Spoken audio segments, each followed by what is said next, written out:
Mm. Coffee. Is that what you have? I've got coffee as well. Yeah.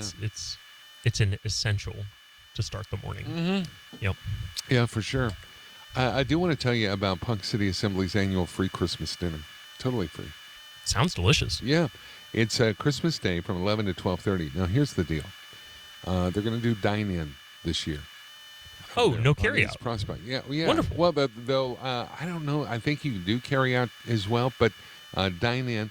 And they're going to also deliver dinners to, like, folks that are shut in and they can't get out. Maybe they're sick. Maybe they're, have an issue that makes it where they can't leave the house. Okay. Right? Yeah. Or maybe they're working. Maybe they're stuck at work. So they'll deliver a free Christmas dinner, but you got to call them between 10 a.m. and 4 p.m. any day between now and the 23rd. And I have the easy number to remember for you, 761-6419. That's 761-6419. Sounds like a great way to get into the community. Oh, it's so wonderful. Chef Jeff, he leads the way with that dinner, and you're in good hands. It's going to be an amazing Christmas dinner. That's T.S. Fork. Yes. Chef Jeff. Yes. Okay. Well, so we're putting it up right there. Yeah. It's going to be fantastic. All right. There's a big freeze coming. And Shannon Mallory is the K County Cooperative Ag Educator, and we appreciate Shannon joining us. Shannon, let's talk. Let's talk ice cold livestock. It's going to be cold. Yeah, the water when it's 21 degrees for a high, which may be the situation come Thursday, and could last for 5 days. But I think it'll be Tuesday, Thursday, at least forecast. I mean, you know how that can change, right? But yeah, so people are going to be, number one for farmers and ranchers and people out there, have your bibs ready, your thicker gloves, your favorite stocking cap, all of that stuff ready. Right. I always bring back to, pets. We can usually, if we've got only 2 or 3 dogs, we can take care of them in about 5-10 minutes, run out in your pajamas real quick and do it. Right. It takes 30-45 minutes sometimes to get the cows fed and stuff. So plenty of time to just kind of freeze yourself out in there and stuff. So be sure you got your clothing ready and stuff like that. Fuel up your truck and tractor as well. I've had it happen one time. I was going to say, it sounds like you're speaking from experience here. Exactly. Specifically diesel on the tractor. I don't have any diesel vehicles. Okay. So I don't keep diesel like on hand all the time. Right. Sure enough, my tractor's down to, 1/8 of a tank. Oh, I can make it and feed those animals. Luckily, I got them fed, but on the way back, the tractor just kind of decided to take a nap. You had to hoof it. You got to run into town, possibly in icy conditions or something like that. So make sure all your equipment that you need to be using to feed those livestock is in good working order, fueled up, and stuff like that. Obviously, they need food, but they need water. Yep. And when it's super cold, water turns to ice very quickly. Yes. How do we make sure they're still getting the water? I mean, the cows are not big fans of popsicles. No, I mean, even if you flavored them, maybe. Maybe. I don't know. A little salt. Get some Kool-Aid mix. Ooh, that sounds really good. Yeah. I'm maybe sure. Some seltzer You or something. You could get one of those immersion blenders, a big one, and make like a slushy. It'd be like Sonic or something. You give me the immersion blender, and I will test it out. Man, that would be. Yeah, but I get to keep it. The cows would be so happy. A smoothie with bananas and everything. Anyway, yeah. All jokes aside, though, they gotta have water. Yes. But what do you do when it's 20 degrees? Number one, regularly check the water tanks. You mentioned how quickly it can freeze. Uh-huh. Regularly check them. Sometimes 3 times a day we're checking water tanks. Okay. Make sure the water is clean as well. If we go out, let's say we don't have electricity. There are water heaters available out there. There's someone in the back of their head going, right. I can just heat that water. So why not? Electricity's far away. You're on 80 acres. That corner of the pasture doesn't have electricity. Could you dig a hole and make a little fire and then put the giant metal water thing on top of it? I have seen some very creative things on social media in the past, but I am not recommending you do any of that. Okay, yeah, that would probably not be good. Whatever you would need to do that works and is safe for the livestock. Listen, I am not the ag educator. I am just the radio guy with crazy, silly ideas. Exactly. Shannon is the man. How can we safely heat that water? Well, or just make it available to them. Okay. Safely Heat, there are some implements you can put in there that float in the water or circulate the water to keep it from doing that. Okay. Needs electricity. The number one thing that you can do is make sure that you're chopping that water and breaking up that ice consistently. Okay. When you break up that ice, get the ice out of the water. Okay. Because it's just going to cool it down quicker. All right. So make sure that you have proper watering equipment as well. I can't tell you how many times my hose that is connected to the hydrant has froze up. I now hook up the water hose, fill up the tank, unhook the water hose, bring it back in the garage and stuff to keep it from freezing up. Or else I'm hauling buckets. Here's the thing. Yeah. We're talking livestock. We're talking, the horses, the cows, all that stuff. They need their water, obviously. But most people listening do not have a cow or cows or a horse or...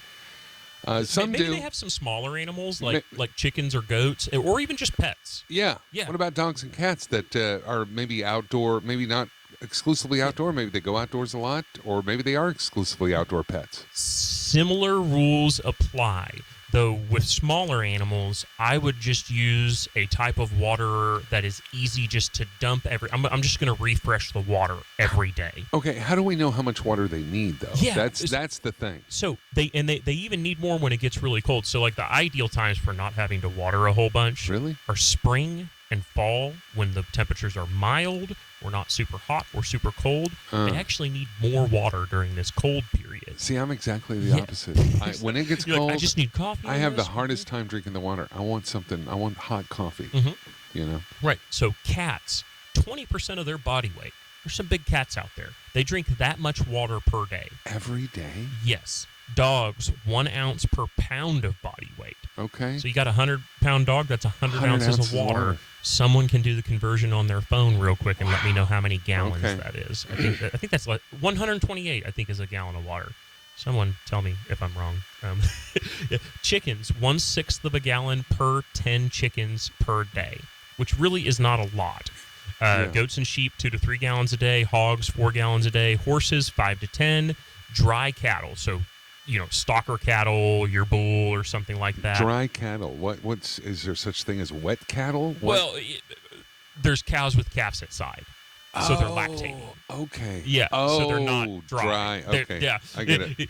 Maybe I should have moved those around in the order. Well, I always say when Shannon's with us, we learn something new every day. There you go. So, dry cattle are cattle that don't have a calf at side. Okay. All right. And then cows with a calf at side. This one here amazes me every time. 30 to 50 gallons of water per day. I think they're taking into account the calf about 5 or 10 gallons a day. In the world? But 30 to 50 gallons. So if you're the type of person who's a fall calving herd who had calves in October, you especially need to be making sure that you've got readily available water for your cow herd and calves. Wow. So otherwise, for feed, if you can, get that feed out early. Yeah. Get it out Tuesday, Wednesday, get that hay out. And it's going to be available for them. They're already going to be digesting. Animals need more food during this time period as well because their stomach breaking down food creates heat for them. Otherwise, just have abundant food. Have extra food just in case this cold spell lasts longer so that you don't have to run to town or that we don't run out of food on the shelf, so to speak.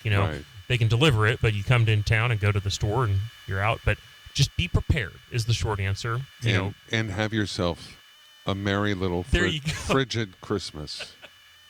Exactly. My goodness. For me, I usually go home for Christmas. I think what I'm going to do is Saturday morning, Christmas Eve, I'm going to run home. And like Saturday morning, I'll do all my chores at the house. And then do Christmas morning with the family and everything like that. And then turn right back around on Sunday afternoon before it gets dark and get back up here and chop ice again. Chop ice. Stuff. Yeah, chop ice on the pond. That's a fun one, getting a hatchet. Because you got to get out there. Cattle, they got to drink. Yep.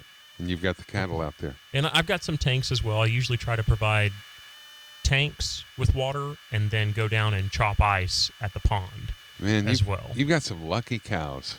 I bet they are I hope they are grateful because you have Shannon Mallory taking care of you. You're going to get water. He's going to be out there with they get a little ungrateful, and I try to remind them. Try to remind you. Do you realize who I am? No.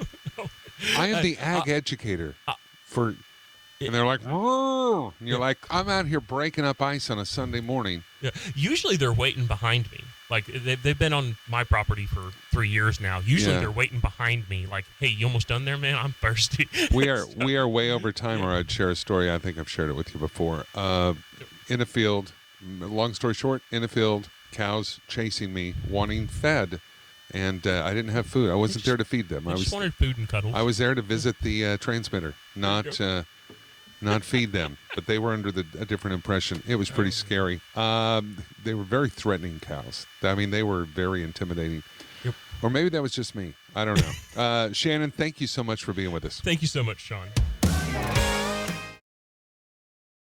Good morning, Beverly. I'm hooking up cords. We are recording this one, so that we can post it later on our social media pages and stuff. So I'm being a tech guy at the moment. You're your own tech guy. You guys ever see the little things where the TV has technical difficulties and the person's tangled in cords? That's me. That's me. That was me today with Santa Buck tickets, because they're everywhere this morning. They are all over. Sean has them scattered all over his office. We have been giving them away for the drawing on the 20th. Pretty exciting. Very good. Yeah. So today, first we should tell people that you are set up in Newkirk at the K County OSU Extension Office. That's where they can find you. Right. If they need information about so many different things. Yeah. So the main three things we do there is the three educators that we have. We have Brenda Medlock, who is our family consumer science educator, Mackenzie York, who is our 4-H educator, and then myself, Shannon Mallory, who is the ag educator and horticulture educator. So family and consumer sciences, I always tell people, think home ec. We've got a lot, and then finances and stuff. So Brenda is a educator in that. Mackenzie runs the 4-H youth program, so anything about 4-H youth that you would be interested in. And then myself is agriculture and horticulture, so anything to do with growing stuff. We do some financial programs, more geared towards farm and ranch, but for your property. So if you have questions about that as well. The short answer is anything that Oklahoma State University teaches or does research on, OSU Extension offices or your county office is supposed to be knowledgeable about and direct you to the right resources. Yeah, because if you don't have the answers there, you will find the resource. Someone else might. No problem. Exactly. All right. Yep. So today we are talking about ice cold livestock.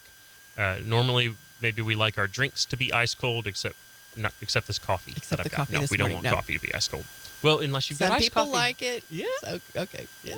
But we don't. What about the animals, though? I mean, we don't want them to be cold. And people just assume that they have fur, they're warm.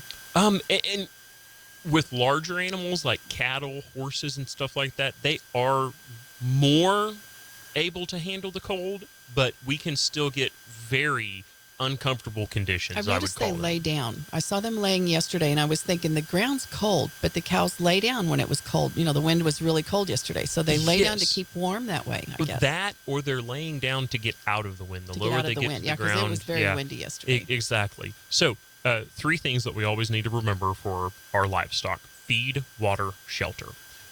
During the cold spells, the only thing that's even more comparable where they need similar amounts of food and water is during the heat of the summer. Otherwise, these very hard cold spells are their highest nutrient and water needs during that time period. For an example, when they are eating, specifically cattle, their rumen creates a lot of warmth. So we want to have basically free choice feed for them, as much as they'd like during these time periods. And let's remember, Thursday, it looks like it's going to be the cold day. Extremely cold that day, yeah. Yes. So Thursday, I think it's going to be a high of like 22 or something, like really cold. Yeah. Maybe we go out on Tuesday or Wednesday when it's not freezing cold and we get that hay set up and we give them some cake cubes and we make sure that water's taken care of before then. Then after that, we're just going to regularly that was a big word for me this morning. We're going to regularly check that water, and whenever it needs addressed, whether it's chopping ice, turning on a heater if you've got electricity available to that, we're going to do that. Things to remember: when they need clean, free of ice, adequate water. all livestock, all animals, even your dogs and Right, cats yeah. and stuff. Some of them will be more hesitant to drink from something that maybe has like ice chips in it and stuff like that. So we want it to be free of ice. When you break that ice, if it's in a stock tank or in a pond, we want to push it to the side or get it on the shore or something like that. That's going to make it take longer to freeze the next time, so that we don't have to keep chopping ice all the time. So make sure that they have readily available water. Pick up extra feed if you need to before Thursday. Right. And that saves us the cold trips that we could make. Exactly. Get it in Yeah. advance. And you know, it could, at least in the forecast, I don't think it looks like it's going to be a big snowstorm or rain or something. You never know when that can happen, and it makes it hard to travel. Yeah. You don't want to be in a rock and a hard place. So Yeah. prepare. Fuel up the tractor and fuel up your truck or equipment or whatever you need to feed and water those animals. Make sure you've got that taken care of. I've had it happen one time. I had it was during the cold spell in 2020 in February. We were in like the negatives and stuff. My tractor was down at like an eighth of a tank of diesel, and I'm like, oh well, we'll make it, and I'll be able to run it down. Luckily, I got everything fed. And then I was driving the tractor back to park it, and it just went bloop. Ran out of gas. You don't want that to happen then. So fill it up. A nap. Yeah, or maybe not fill it up, but at least have a half a tank. Exactly. Maybe. Yeah, and luckily the road conditions weren't too bad, so I think we had a little snow this time 2 years ago too. Yes, so. It was freezing cold. Yeah. I mean, like hands hurting. You know, if you were crying, it was freezing before it got to your nose. Right. You know what? Yeah. But anyway, feed. Want to have extra feed available. You never know when it could extend a couple of days and stuff like that. So we just want to have extra and be prepared. Check off those things on that list. Be prepared as possible. Roll up water hoses and bring them into the garage unless you want to start carrying buckets of water to where you need to. Yeah. I've done this a time or two where you're just so used to rolling up the water hose next to the hydrant, shutting it off, disconnecting it from the hydrant, but leaving it outside. There's water in that hose still, and it'll freeze it up and make it impossible to use the hose to carry water. I'm glad you mentioned that. You can probably see me going, oops, I haven't unhooked my hose yet. So Exactly. you definitely want to do that because it'll break your pipes at your house. It could possibly go back in. Yeah. Or what commonly happens now, you've frozen your hose up and you just get to carry buckets and 5-gallon bucket it all the way up there. Yeah, if you're feeding the cows and watering the cows, you don't want to have to do that. Okay. Exactly. A little bit of quick information on some water needs for livestock and animals. Again, don't want it to be frozen and stuff. If I'm feeding smaller animals, I'm going to use like a plastic tub of some sort that I can easily just dump out all the ice and water in one setting on there. But cats, they need 20% of their body weight per day. There's some big cats out there. So, for water. Dogs, 1 ounce per pound of body weight per day. Chickens, 1/6 of a gallon per chicken, or per 10 chickens per day. Goats and sheep, 2 to 3 gallons a day. Hogs, 4 gallons of clean water a day. Horses, 5 to 10 gallons. Cows with a calf at side, 30 to 50 gallons of water a day. That's a and lot. Then if you've got stockers and dry cattle, about 15. You can cut that about in half and stuff. But a lot of water is needed. We want to make sure that water source is reliable and that they can get to it. And if we've got to go chop ice and stuff, one thing to remind yourself of, get those bibs out, get those insulated gloves, insulated thicker gloves, favorite stocking cap, coat, whatever you need, and just make sure you have them sitting right there. Because I know it sure takes me a little bit of convincing to be like, yeah, I got to get out there and do that. Tell me what you break the ice with.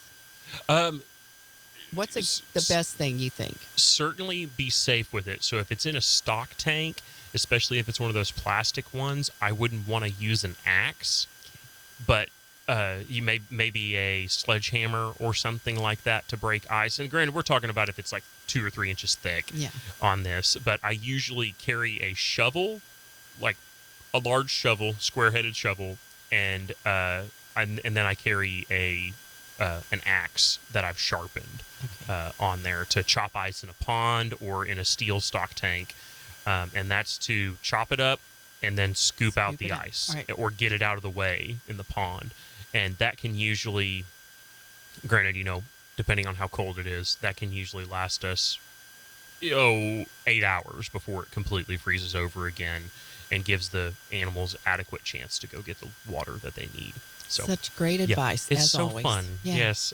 Prepare for the cold. Yeah, exactly. And make sure you take care of your animals. Yeah, there's usually something around, TikTok or Instagram where, people are like, oh, yeah, livestock, it's a wonderful way of life. And then, winter hits and you're just like, why do we do this? It's This not is like silly. you can just take a vacation when you're a farmer, when you have animals, that, Right, well, and just for forget about example, them. It's for a me, daily thing. And if it gets cold, you can't say, not today. I'm just going to hang out in the house. Yeah. And Well, for me, for have to take example, care of 'em. my plan for Christmas right now is Christmas Eve morning.